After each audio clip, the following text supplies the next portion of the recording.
अब आपको बताते हैं कि भारत का अगला राष्ट्रपति कौन बनेगा।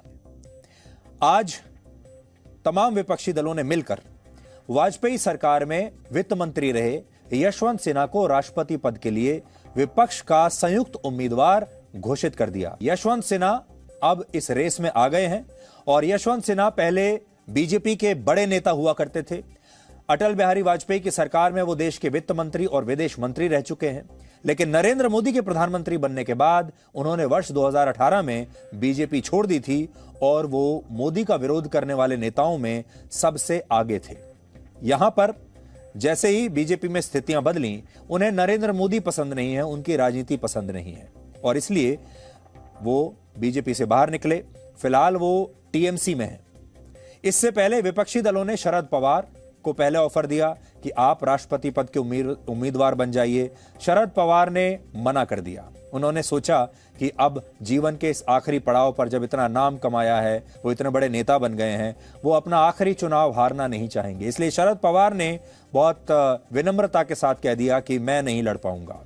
फिर फारूक अब्दुल्ला के पास ये ऑफर गया, फारूक अब्दुल्ला ने भी मना कर दिया और फिर महात्मा गांधी के पोते गोपाल कृष्ण गांधी को विपक्ष का राष्ट्रपति पद का संयुक्त उम्मीदवार बनाने का प्रस्ताव दिया गया, लेकिन उन्होंने भी बहुत ही विनम्रता के साथ इनकार कर दिया।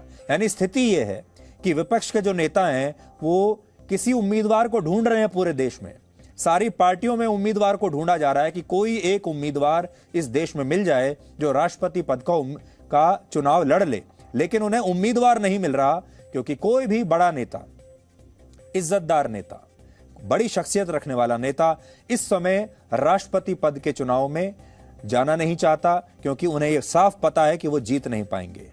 ये सारे नेता जानते हैं कि विपक्ष के पास राष्ट्रपति का चुनाव जीतने के लिए पर्याप्त वोट, पर्याप्त संख्या बल है ही नहीं। और वोटों का गणित आज हम आपको समझाएंगे, लेकिन उससे पहले मैं आपको संक्षेप में यह बता दूं कि राष्ट्रपति का चुनाव होता कैसे है।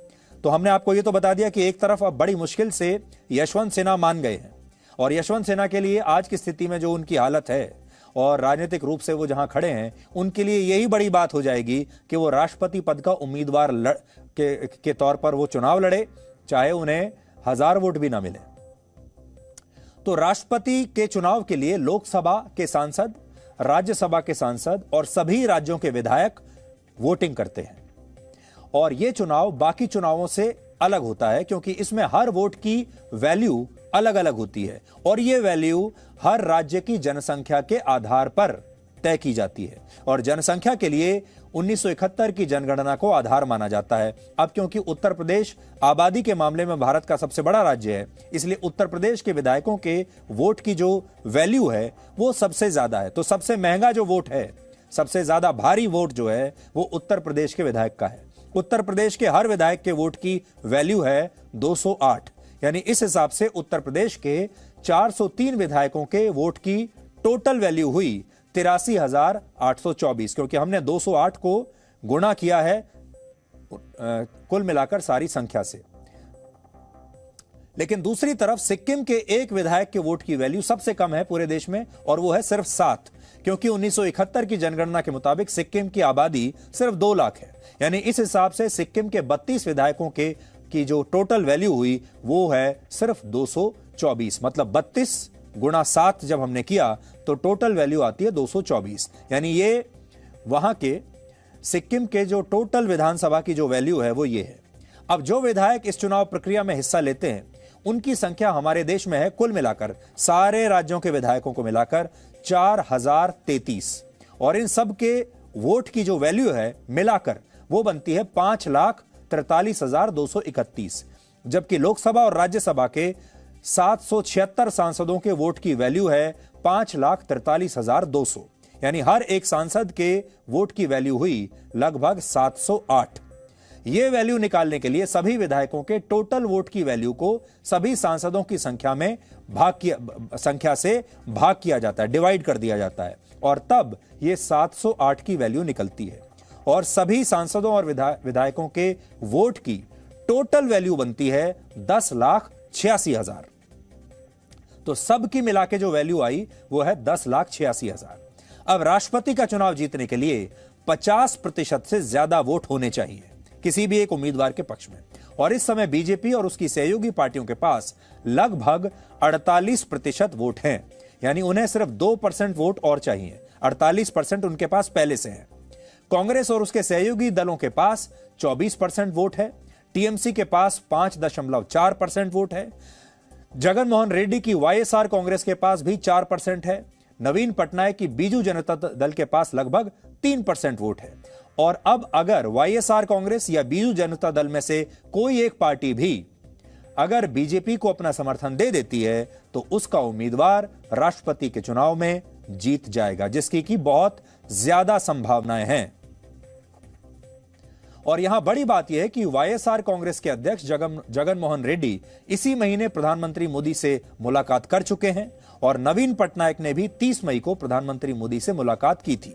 इसलिए संभव है कि ये दोनों पार्टियां राष्ट्रपति चुनाव में बीजेपी का साथ देने के लिए तैयार हो जाएं। और अगर ऐसा हो गया, इनमें से एक पार्टी ने भी साथ दे दिया, तो बीजेपी का उम्मीदवार ही भारत का अगला राष्ट्रपति बनेगा। और अब आपको लेटेस्ट अपडेट बता देते हैं। बीजेपी ने द्रौपदी मुर्मू को अपना राष्ट्रपति पद का उम्मीदवार घोषित कर दिया है और वो पहली आदिवासी महिला हैं जिन्हें राष्ट्रपति पद के लिए उम्मीदवार बनाया गया है। उनकी उम्र 64 वर्ष है और वो उड़ीसा से आती हैं। इसके अलावा वो पहले झारखंड की राज्यपाल भी रह चुकी हैं। तो ये जो तस्वीर आप देख रहे हैं, यही आपकी यानी भारत की अगली राष्ट्रपति है। और ये पहली आदिवासी महिला हैं। इनका नाम है द्रौपदी मुर्मू।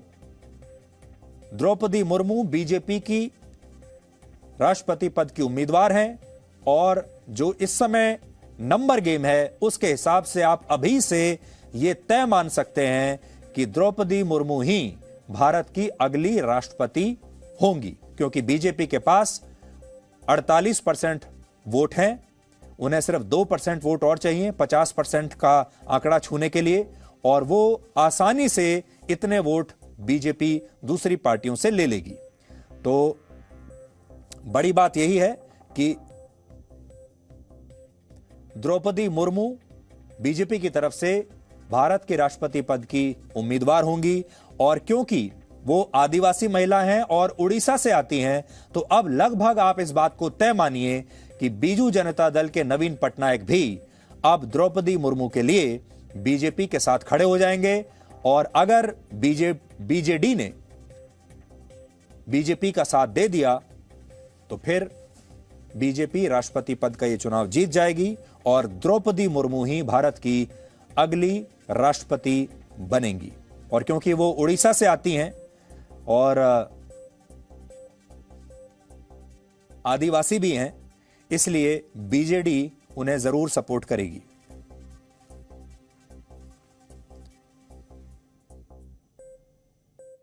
आज तक कोई आदिवासी ट्राइबल प्रत्याशी राष्ट्रपति के रूप में नहीं आया है, इसलिए हमें ट्राइबल पर और पहली बार कोई ट्राइबल को भारतीय एनडीए की तरफ से हम कैंडिडेट बना सकेंगे, ऐसा संसदीय बोर्ड पार्लियामेंट्री बोर्ड का मत था।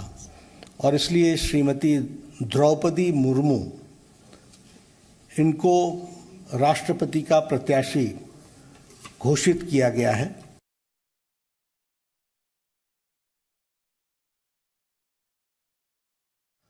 तो आपको बता देते हैं कि कौन है द्रौपदी मुर्मू। झारखंड की राज्यपाल पहले रह चुकी हैं और बहुत नीचे से ग्रास रूट लेवल की पॉलिटिक्स करते करते वो यहां तक पहुंची हैं। झारखंड की पहली महिला राज्यपाल थीं। उड़ीसा के मयूरभंज जिले की वो रहने वाली हैं। ये हम आपको बता चुके हैं कि वो उड़ीसा से आती हैं और अब तो बीजेडी उन्हें जरूर सपोर्ट करेगी। और 20 जून 1958 को उड़ीसा में उनका जन्म हुआ था और आप समझिए कल ही इनका जन्मदिन था। तो कल इनका जन्मदिन था और जन्मदिन बीतने के 24 घंटे भी बीते नहीं और इन्हें अपने जन्मदिन का शानदार तोहफा मिल गया है। 2 बार ये विधायक रह चुकी हैं और बीजेपी और बीजेडी की सरकार में ये मंत्री भी रह चुकी हैं। और नगर पंचायत से पार्षद रही हैं, इसीलिए हम आपको कह रहे हैं कि ये बहुत नीचे से ग्रास रूट लेवल से ये राजनीति करते करते यहां तक पहुंची हैं।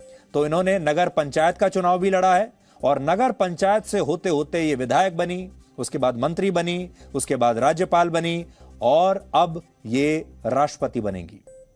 20 जून को इनका जन्मदिन होता है और आज 21 जून है, तो आप समझ लीजिए कि इनका इससे बढ़िया बर्थडे गिफ्ट इन्हें और क्या मिल सकता है कि ये भारत की अगली राष्ट्रपति होंगी। इसी साल गुजरात में विधानसभा के चुनाव भी होने हैं और इसके बाद मध्य प्रदेश और छत्तीसगढ़ में भी चुनाव होंगे, जहां आदिवासी समुदाय की आबादी बहुत ज्यादा है। इसलिए द्रौपदी मुर्मू को राष्ट्रपति उम्मीदवार बनाना काफी बड़ा फैसला माना जाएगा। और एक और बात, वो महिला हैं, इसलिए यह फैसला देश की महिलाओं के बीच भी बहुत लोकप्रिय हो सकता है। Presenting B News app, available on Google Play and App Store. Download it now.